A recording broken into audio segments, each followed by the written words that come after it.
విజయనగరం తహసీల్దార్ కార్యాలయం దగ్గర టీడీపీ స్వతంత్ర అభ్యర్థులు ఆందోళన చేపట్టారు. పోస్టల్ బ్యాలెట్ స్ట్రాంగ్ రూమ్ తెరిచినప్పుడు తమకెందుకు తెలియపరచలేదని అధికారులను టీడీపీ నేతలు నిలదీశారు. పోస్టల్ బ్యాలెట్ స్ట్రాంగ్ రూమ్ నుండి ఎంపీ పోస్టల్ బ్యాలెట్ ను కలెక్టరేట్కి తరలించారు అధికారులు.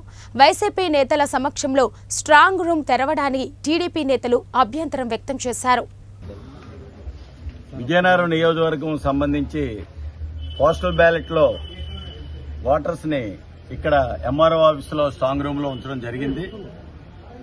పై ఊర్ల నుంచి ఇక్కడికి వేసిన ఓటర్స్ అందరినీ కూడా ఓటు అంతా కూడా బైఫ్రికేషన్ చేయడానికి, ఎంపీకి ఎమ్మెల్యేకి బైఫ్రికేషన్ చేయడానికి, ఈ స్ట్రాంగ్ రూమ్ ఓపెన్ చేయడానికి, ఎంఆర్ఓ ఆఫీస్ నుంచి స్ట్రాంగ్ రూమ్ ఓపెన్ చేయడానికి ఆయన పారదర్శకతగా అన్ని పార్టీలను కూడా పిలిచి చేయవలసిన బాధ్యత ఇక్కడ ఆఫీసర్స్కి ఉంది.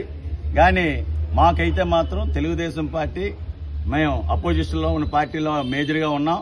మాకు కనీసం ఇంటిమేషన్ గాని, ఫోన్ ద్వారా గాని, ఓ మెసేజ్ గాని ఏది లేకుండా ఏదో ఒక పార్టీతోటే ఇక్కడ కూర్చొని ఆ స్ట్రాంగ్ రూమ్ ఓపెన్ చేసి ఆ ఓట్లన్నీ కూడా తీసుకెళ్లి బైఫ్రికేషన్ చేయడం జరిగింది. దాన్ని మేము తీవ్రంగా ఖండిస్తున్నాం.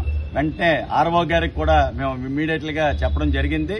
దానికి సంబంధిత బాధ్యతల మీద కంపల్సరిగా యాక్షన్ తీసుకోవాలని కూడా మేము చెప్పడం జరిగింది. అలాగే ఇక్కడ ఎంఆర్ఓ ఆఫీసులోనే ఆ రూమ్ చూస్తే చాలా అధ్వానంగా ఉంది. కనీసం ఒక గడి లేదు, కిటికీలకి అసలు చాలా ఇబ్బందికరంగా ఉంది.